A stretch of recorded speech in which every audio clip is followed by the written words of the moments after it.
não houve a transferência de unção em si naquele momento, só que eu recebi a transferência direto de Deus, né?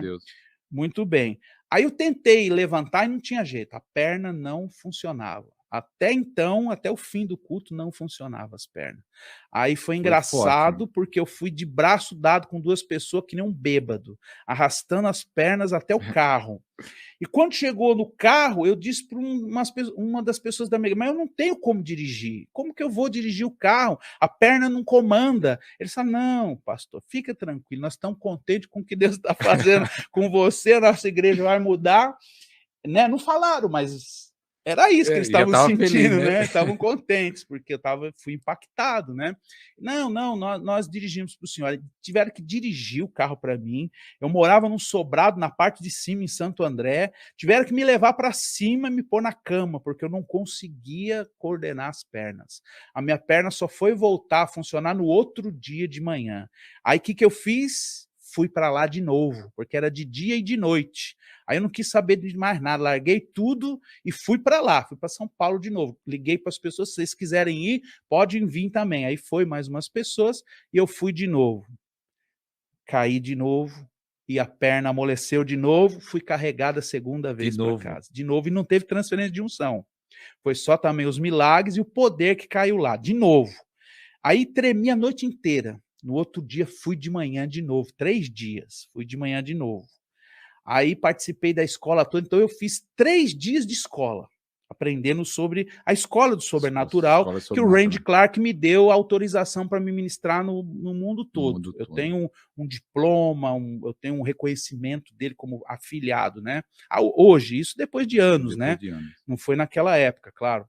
E aí eu recebi a segunda, também fui carregado, foi a mesma coisa, só que aí eu tremi a noite inteira, no outro dia fui de manhã, aprendi a escola, e à noite foi quando aconteceu, assim, o que foi o divisor de águas da minha vida. Foi ali que a minha vida, o meu ministério, ele sofreu uma transformação maravilhosa, que até hoje, 22 anos, nunca essa unção me deixou. Ela continua fluindo, cada vez crescendo mais, porque também Deus me deu algumas palavras e direção sobre a unção que eu vou falar em seguida. Só concluir isso. Vamos depois falar até do livro. Aí eu... era então o dia que viria o Randy Clark, que até então só estava a equipe dele. Ele mesmo ainda não estava lá. Aí eram os jovens, era o Power Invasion, invasão de poder, né? Era uma galera jovem e eu já ali, um pastor mais experiente, estava aprendendo com a galera jovem. Pra você ver como que é as coisas, né? Às vezes a gente acha que um jovem não pode ensinar um pastor. Pode, se ele estiver cheio do Espírito Santo, se ele estiver vivendo um avivamento, se ele está andando com pessoas que estão vivendo o avivamento, ele vai ter bagagem, ele vai ter condição de te ajudar para que você cresça. E assim foi na minha vida. Então, quando o Randy chegou, ele pregou sobre a transferência de unção. E algo que eu aprendi naquele dia, que também nós tínhamos muito preconceito, dizia assim, como que um homem pode te dar alguma coisa? Ué, como que você vai receber transferência? Então ele explicou, falou, não, eu não vou dar nada para vocês. A unção que Deus deu para mim, ela é para mim. Eu não vou repartir a minha unção com vocês. Deus é que vai dar unção para vocês através da minha vida. Como que é isso? Imagine, ele disse, imagine um bombeiro. Um bombeiro, ele pode manejar a mangueira do bombeiro, direcionar, mas a água não é dele, a mangueira não é dele, ele direciona. Para onde o bombeiro apontar a mangueira, a água vai jorrar. Então ele diz, para onde eu apontar a mangueira de Deus, a unção vai jorrar. Ele diz, eu só sou carteiro, eu só vim entregar o que é de Deus, eu não vou entregar nada que é meu, o que é meu Deus deu para mim, eu vou continuar usando, mas ele vai pegar da porção que lançou sobre mim, ou igual para algumas pessoas, ou outras unções, ou outros dons vai atingir as pessoas. Então vai ser levantada uma geração de pessoas aqui com diferentes dons e com diferentes ministérios, né? Até então eu não entendia muito essa diferença de dom pessoal, que nós podemos conversar aqui, e dons ministeriais. Eu não entendia nada, eu era jovem ainda, não entendia nada disso. E aí eu sei que ele... disse assim, é muito bacana, ele disse assim, olha, nós vamos fazer uma adoração, Davi Silva estava lá, né? Nós vamos fazer uma adoração, e quando você começar a sentir a presença de Deus, sejam os primeiros a vir para frente.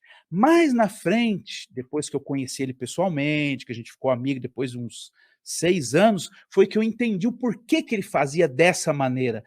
Só quem está sentindo a presença, quem está sentindo, vem para frente. Você lembra disso? Lembro. Aí ele me ensinou o porquê que ele fazia, que ele disse assim, eu não posso pôr fogo em ninguém, o fogo de Deus. Eu não tenho como pôr. Então eu trabalho aonde o fogo já está se manifestando. Então, quer dizer, eu só ponho gasolina onde já tem fogo, vai aumentar mais o fogo. Então ele disse, eu trabalho com as brasas que Deus começou a acender. Então, quem tem algum tipo de manifestação, ou está tremendo, ou está chorando, ou está falando em línguas, ou já está numa manifestação... E eu já vi que, às vezes, esse sendo tocado primeiro, acaba despertando, incender os outros isso, também. Então foi isso que ele disse, é uma maneira de incendiar os demais e contagiar. O fogo pega. Agora, se ele pega um seco, ele vai tentar pôr fogo, o coração duro não vai acontecer, vai travar.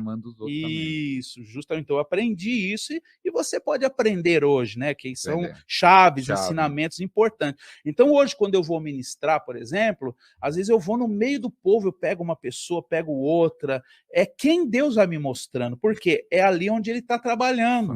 E aí eu faço essa técnica, isso, eu acabo trazendo esse fogo para frente, e esse fogo contagia toda a igreja. É um método que Deus deu, né? E eu aproveitei tanto do Randy como de algumas outras pessoas. Mas nesse dia você recebeu uma transferência? Então, aí nesse dia ele disse isso, nós vamos adorar, e quem tiver sentindo... Até você falando dessa transferência, você até pode explicar um pouco, porque o que você recebeu lá é que você viaja no Brasil inteiro levando, também. Né? Não só cura, como a escola do sobrenatural. Sim. Nós vamos falar que ele também tem no canal dele. Mas transfere para outros serem usados. E está acontecendo demais, né? Nesses 20 anos. Não é só na presença dele, ele vai levantar uma geração, como eu falei no início. Pode continuar. E aí ele disse assim, não, então quem começar a sentir alguma manifestação, seja os primeiros a vir para frente. Quando ele disse isso, o povo começou a sair correndo. Eles tinham sede, e eu também. Eu falei, eu não vou ficar para trás, vou correr também. E eu corri também. E eu fui o 9º, mais ou menos, assim, dá para mim hoje entender, depois que contaram tudo para mim, porque tinha gente da igreja, foram contando os acontecimentos que hoje está nos livros. Eu fui a 9ª pessoa que estava numa fila ali, né, de uma fila, no caso, horizontal, né, assim, uma fileira, porque formou várias fileiras, né, então eu estava na primeira, era mais ou menos a 9ª pessoa. E aí ele deu um outro comando de ordem, ele disse assim, põe as mãos para frente, como alguém que vai receber um presente de Deus, um presente do Pai. Aí eu pus a minha mão para frente.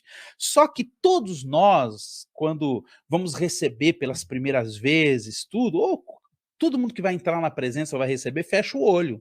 E eu fechei o olho, né? Porque era a minha maneira de buscar Deus. Então eu pus a mão para frente, fechei o olho e só ficava escutando o barulho de quem estava do meu lado, né? Que ele começou a ministrar, eu era o 9º mais ou menos, então ele começou a ministrar lá pelos primeiros, eu escutava o barulho do povo recebendo, alguns gritavam, outros caíam tremendo no chão, dava para escutar, né? Até o chão balançava. Você não abriu o olho? Não abri o olho, só ficar escutando. E de repente, quando eu percebi que chegou em mim pela voz, né? Dava para entender que ele estava na minha frente, já falando comigo, só que ele é americano, então tinha um tradutor. E aí ele falou com o tradutor alguma coisa, parado de frente para mim, e o tradutor falou para mim assim, pastor, abra os seus olhos, porque eu estava com o olho fechado, e olha para suas mãos. Aí eu abri o olho, olhei para minha mão, a minha mão estava cheia de azeite, e estava pingando no chão o azeite, tanto que tinha. Forte, né? Aí ele perguntou assim, o apóstolo Randy Clark está perguntando se você colocou azeite na mão para vir para frente, para você vir aqui, você encheu a mão de óleo para vir para cá? Eu disse, não, eu nem tenho óleo aqui. Aí ele olhou para o Randy e disse, Randy, isso é o sobrenatural, todo empolgado, né? Isso é Deus, é o sobrenatural, o homem está cheio de Deus, né? Aí o Randy Clark olhou para toda a igreja, não sei se você estava lá, você viu esse dia, então. Ele olhou para toda a igreja assim, parou, né? Olhou para todo mundo assim e disse assim, a unção de milagres está sobre esse pastor. Aí ele traduziu, né? Eu ouvi a hora que ele traduziu. E aí ele soprou sobre mim. Mas quando ele soprou, eu vi um redemoinho em cima do altar que veio junto com o sopro dele e me tocou e me jogou 3 metros para trás. eu caí e comecei a chorar. O avivamento na minha vida não veio por correria, dança, pular, não foi uma alegria, foi o contrário, quebrantamento, arrependimento, e ali foi muito forte, porque eu comecei a chorar de sentir a presença. Eu chorei, pastor, 3 dias e 3 noites. Mas sem parar. Por causa da presença. Por causa da presença. 3 dias. 3 dias e 3 noites. Eu comecei a chorar ali, não parei mais, fui para casa chorando. No outro dia acordei chorando, tinha que trabalhar, né? Porque era domingo, então segunda-feira chegou, eu tinha uma marcenaria na época, chegou os funcionários da marcenaria, eu mandei todo mundo ir para casa. Falei, não, eu não tenho condição de fazer nada, quando eu melhorar, vocês vêm. 3 dias não trabalharam, dei folga, 3 dias, e fiquei chorando dentro de um quarto trancado, coloquei uma adoração. E o pessoal não perguntar